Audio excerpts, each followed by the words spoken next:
El Talón de Hierro. Hoy hablaremos de un filósofo emblemático del siglo XX, Jean-Paul Sartre, y su pasión por el existencialismo, la dialéctica y el marxismo. Y para ello tenemos un invitado de lujo, el escritor Nicolás Torre Jiménez. Bienvenido, Nicolás, ¿cómo estás? Bien, muchas gracias por la invitación, Lautaro.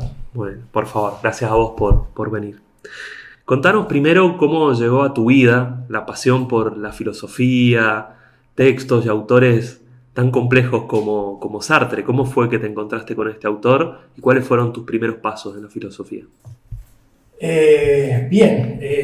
entré a la filosofía por la literatura, entré por la literatura a la filosofía, sentía una pasión muy grande por los textos y en un momento empecé a leer textos de filosofía más sencillos y encontré algo ahí que no conocía y que me apasionó. Siempre fui muy curioso cuando era chico, con un interés por muchas cosas, y lo que me gustó de la filosofía es esa intención, por lo menos como intención, ¿no? De abarcarlo todo con el pensamiento, pensarlo todo y pensarlo hasta sus raíces más profundas. Eso fue algo que me atrajo. A Jean-Paul Sartre entré por el existencialismo es un humanismo. Fue un texto que me apasionó cuando lo leí. Recuerdo que era adolescente.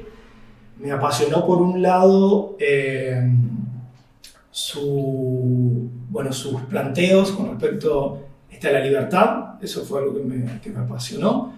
Por otro lado, también que se trataba de un pensador, de un filósofo que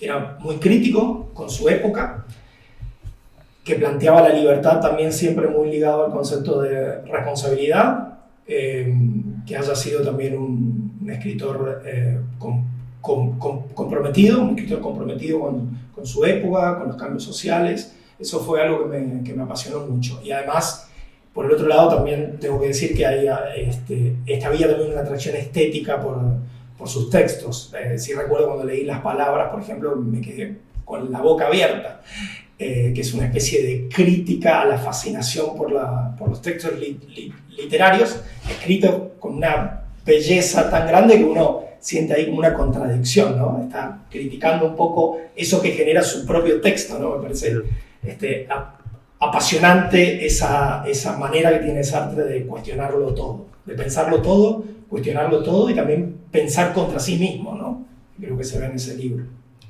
La génesis en los primeros años del desarrollo de su pensamiento, ¿cómo fue el desarrollo de Sartre?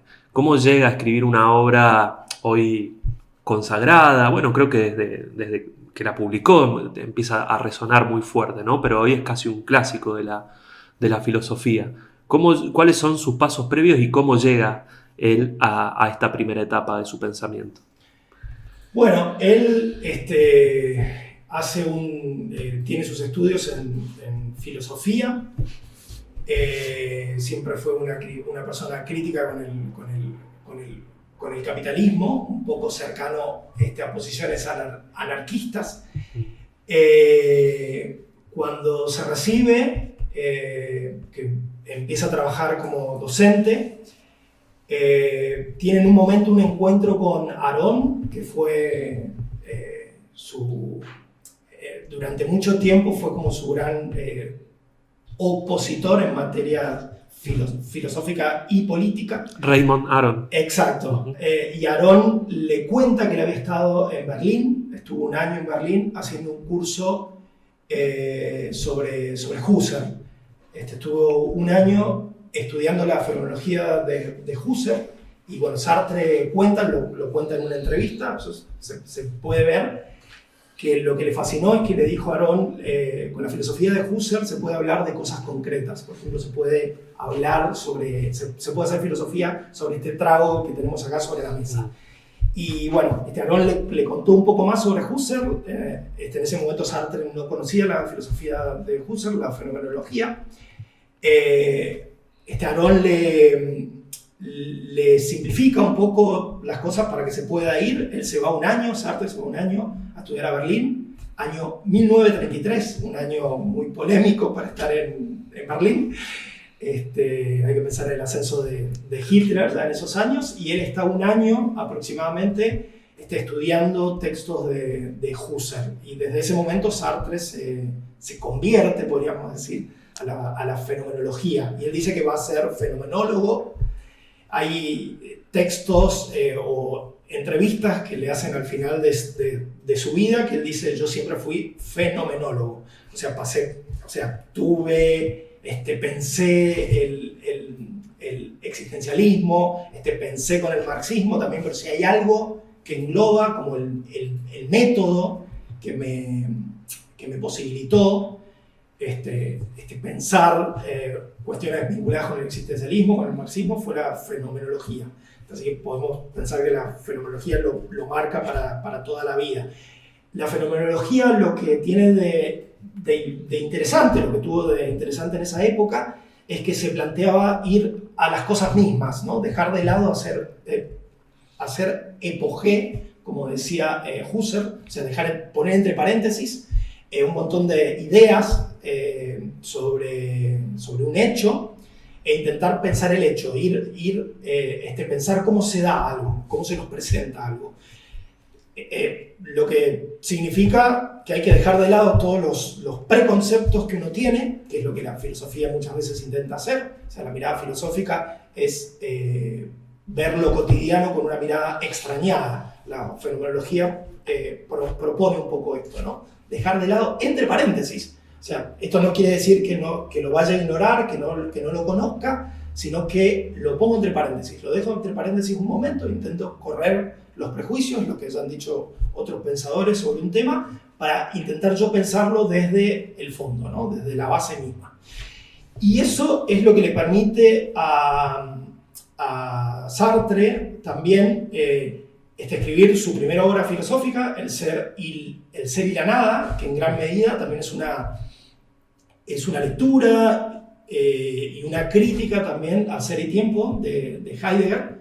El primer año él se dedica a estudiar a Husserl casi exclusivamente, y después cuando vuelve a París se pone a estudiar también a Heidegger. Él cuenta, por ejemplo, que cuando Sartre fue prisionero de los nazis, que estuvo en un campo los soldados que fueron apresados durante la Segunda Guerra, los soldados franceses, cuando Alemania entra y cuando toma París, él está en un campo durante 4 meses aproximadamente, y él cuenta que le explica a los curas que estaban también ahí presos, que eran los intelectuales, se dedica a dar un curso sobre Heidegger, y él dice que toma nota para esos cursos, y esas notas que toma él en ese campo le van a ser útil a la hora de escribir su obra filosófica más de peso, su obra ontológica, que es El ser y la nada. Tengo que decir también que la fenomenología es muy importante. El subtítulo del Ser y la nada es un ensayo de ontología fenomenológica. Si querés lo podemos hablar, pero lo que hace Sartre en ese texto es, con las herramientas de la fenomenología, intentar pensar el ser. Por eso es un ensayo de ontología, ¿no? Que se dedica a investigar el ser. Bueno, entrando más de lleno, si se quiere, en esta lectura de la fenomenología de Sartre, contaste un poco la relación, los diálogos y contrapuntos que él va teniendo con sus contemporáneos.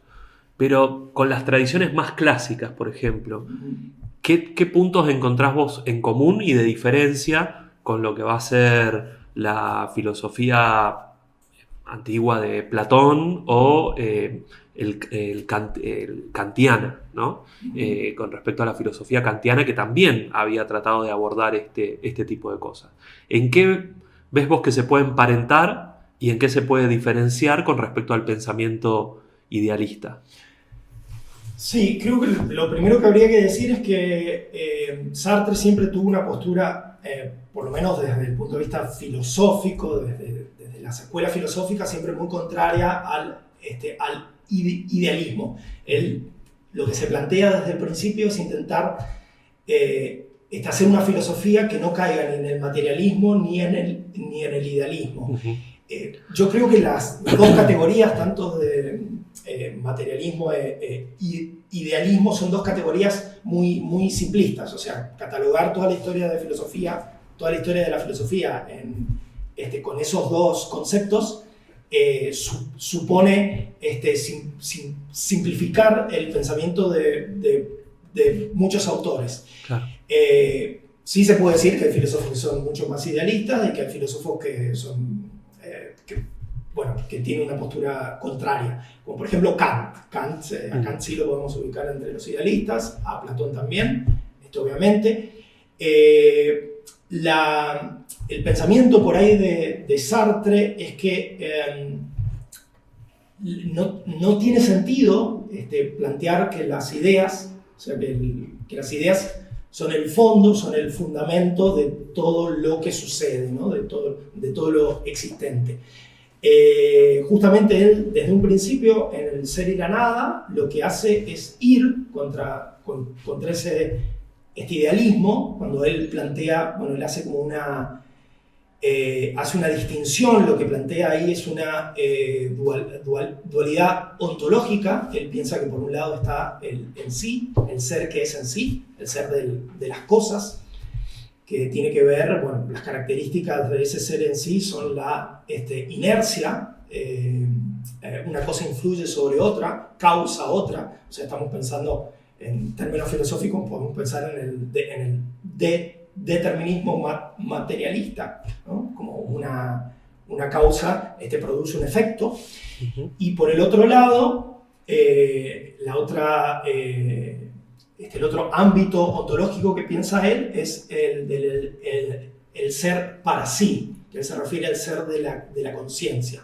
La conciencia es para sí porque, simplificando, podemos decir que la conciencia es libre, y la conciencia siempre, esto tiene que ver un poco también con el pensamiento de Husserl. La conciencia siempre es intencional para Husserl. La conciencia no tiene un contenido. Cuando uno es consciente de algo, no significa eso que ese algo esté dentro de la conciencia, sino que la conciencia lo que hace es tirar un índice hacia algo, ¿no? Es algo que se proyecta delante de uno. Ahí puedo mencionar también que en el idioma alemán también hay un término interesante para los alemanes. Imaginar se dice como poner adelante.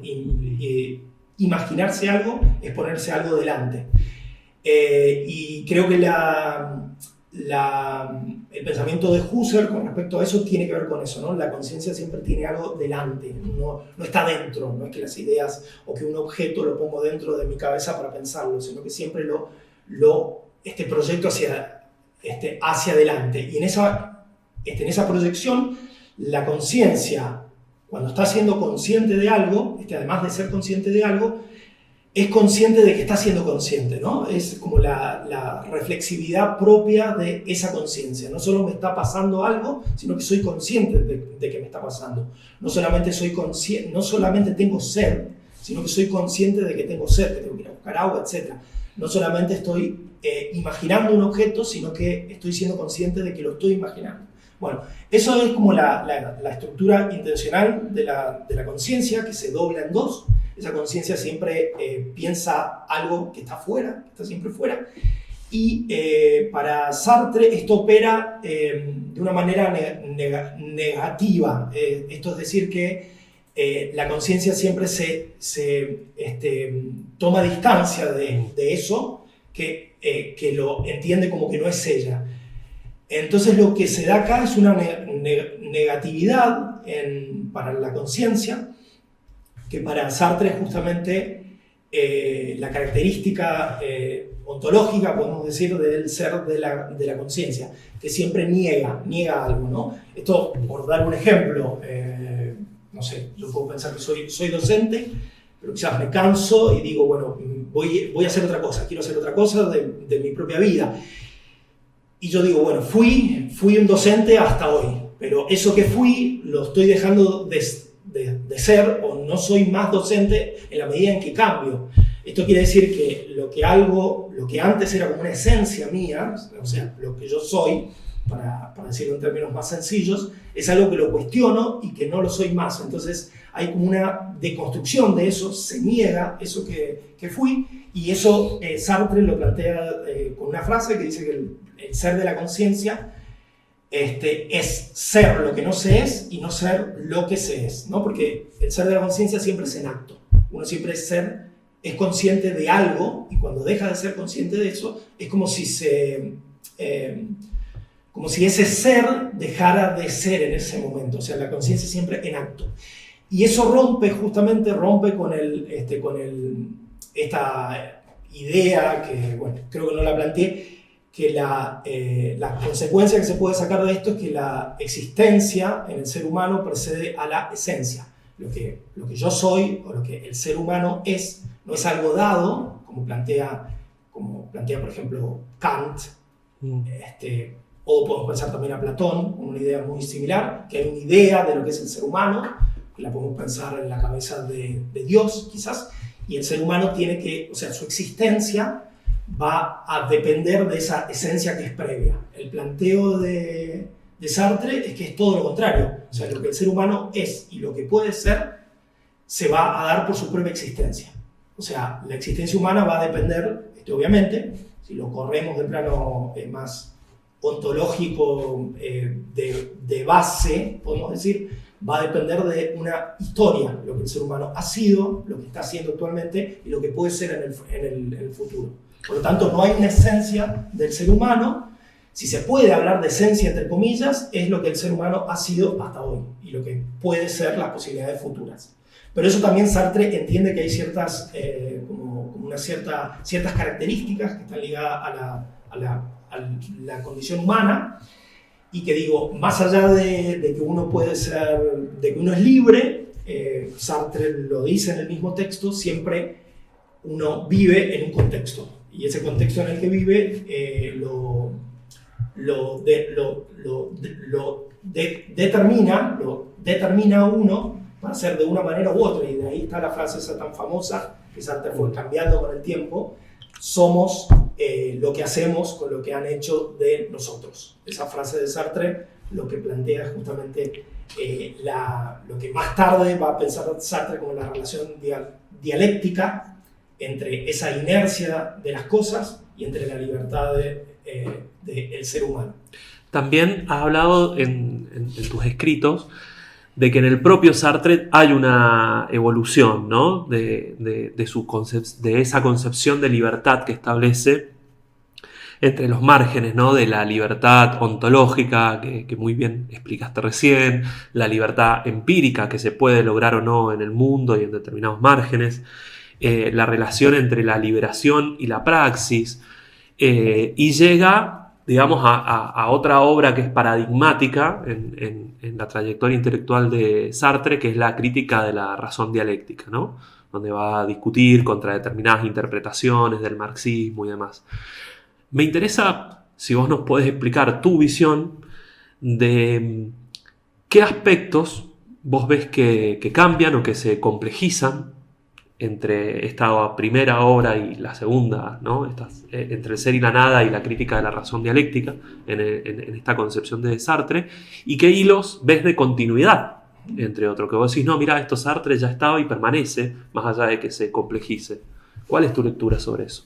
Bien, bueno, como planteo en el ensayo que vos mencionás, Sartre hace una autocrítica también en los años posteriores, en la década de los 60 y un poco antes también, en los 50 también, contra una postura que él ve como que él va a catalogar justamente de idealista, porque no tenía en cuenta las condiciones históricas, o sea, simplemente lo menciona, pero no se va a dedicar de lleno a eso. Yo, sin embargo, creo que hay una relación de continuidad, porque Sartre, en la misma crítica de la razón dialéctica y en textos posteriores, sigue haciendo una defensa de la libertad, que el ser humano, en última instancia, es libre. y él toma la cita del 18 Brumario de Marx, en la que dice: los hombres hacen su historia no por condiciones elegidas por ellos, sino no en condiciones elegidas por ellos, sino en condiciones históricas dadas, ¿no? Y el planteo de Sartre es eso, él está muy de acuerdo con esa idea, y creo que en el ser y la nada está esa idea en germen, que la historia las hacen los hombres, porque en última instancia los hombres son libres para hacer esa historia. Si bien hay una historia, hay hechos sociales, hay una situación que los marca, sin embargo, en última instancia, los hombres son libres para cambiar eso dado. Por lo tanto, para el Sartre de la crítica de la razón dialéctica, el Sartre que se acerca al marxismo, el Sartre que dice el marxismo es la filosofía insuperable de nuestro tiempo, para ese Sartre la idea de libertad es algo muy importante, porque la posibilidad de construir un reino, un reino en el que todos seamos libres está dado en gran medida por esa libertad que hace que las personas se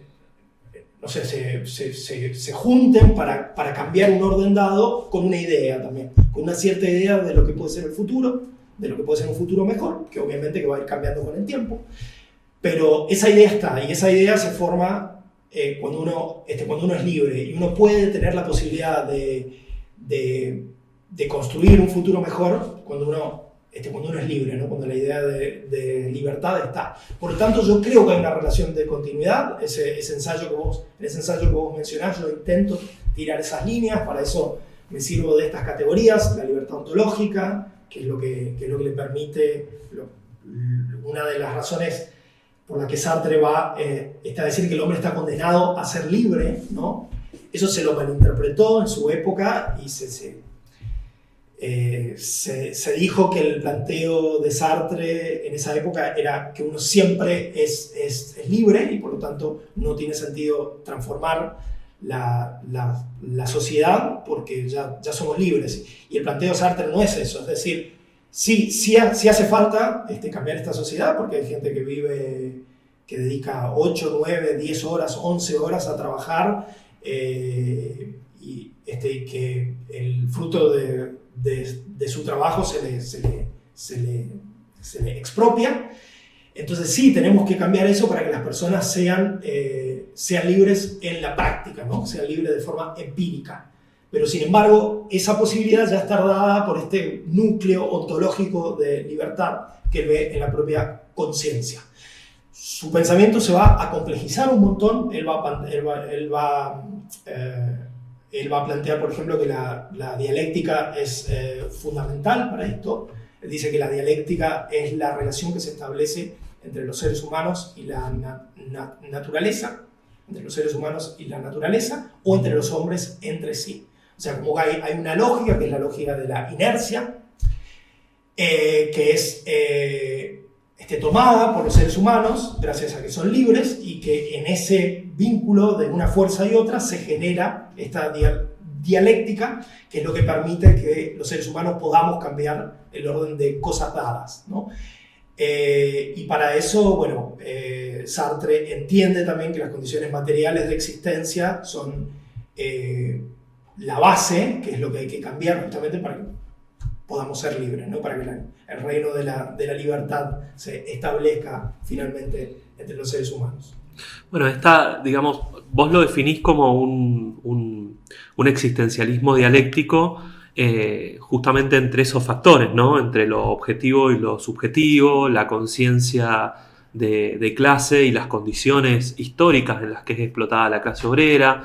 ¿Cómo lo podrías vos interpretar que se relaciona esa tradición y ese existencialismo con el marxismo? Vayamos al marxismo más genuino, ¿no? Sí. Saquemos el hombre de paja del determinismo marxista estalinista,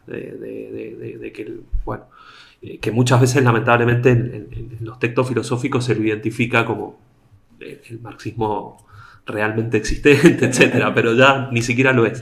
Entonces, yendo a Marx, si se quiere, o a los marxistas clásicos, ¿cómo ves vos ese diálogo entre la dialéctica marxista y el existencialismo dialéctico de Sartre? Bien, lo que dice Sartre es que, justamente como dije antes, que el marxismo es la filosofía insuperable de nuestra época. O sea, mientras vivamos en esta época, el marxismo es la filosofía. Con el tiempo se verá en el futuro si continúa o no. Pero lo que dice Sartre también es que el marxismo, tal como fue pensado por Marx y por los pensadores posteriores, dice él que requiere de una renovación antropológica, que lo que le falta al marxismo es pensar al ser humano, el ser humano dentro de la clase social.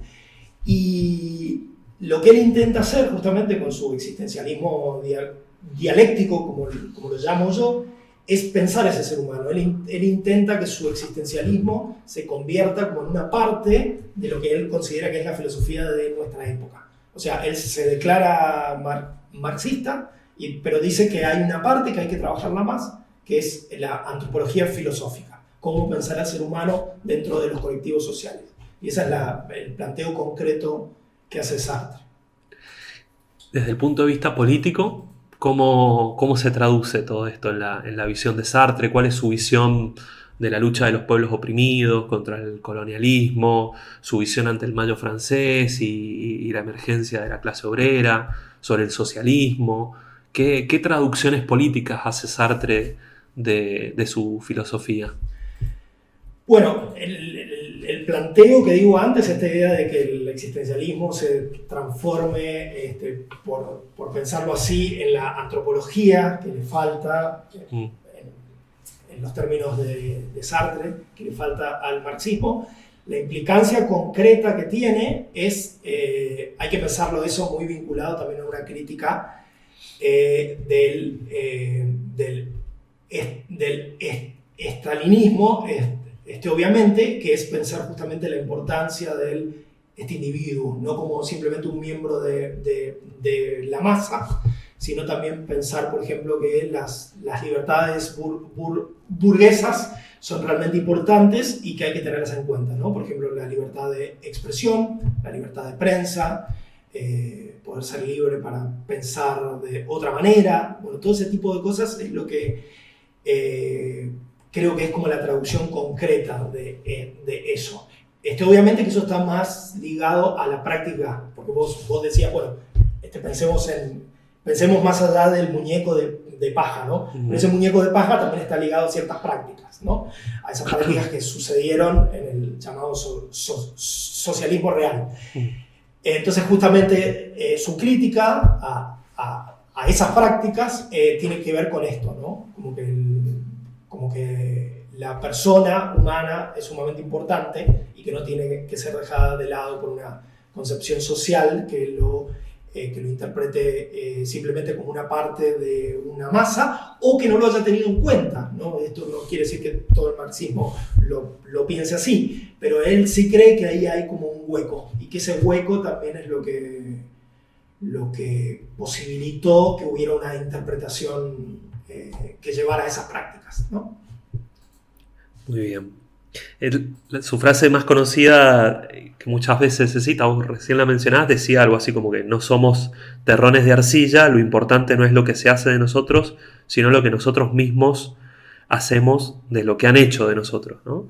Eso de alguna forma va a tener una traducción en cuanto a su visión de la práctica revolucionaria y el prólogo que escribe para el libro de Frantz Fanon, con respecto a las denuncias que hace sobre la violencia y el colonialismo. ¿Cuál era la visión de Sartre sobre la violencia revolucionaria?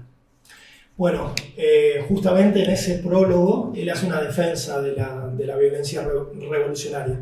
La plantea como una contraviolencia. Esa violencia es la respuesta a una violencia previa. Y él justifica que los seres humanos, que los pueblos que han sido oprimidos por el colonialismo se organicen y que reaccionen de forma violenta contra un sistema que los violenta. O sea, él justifica la violencia revolucionaria porque lo ve como que es como que niega lo que niega al ser humano. Si lo pensamos en términos de Marx o de Hegel, es la negación de la negación. No es que sea partidario de la violencia, pero entiende que cuando hay una situación de violencia, no queda otra que organizarse y oponerle una violencia revolucionaria.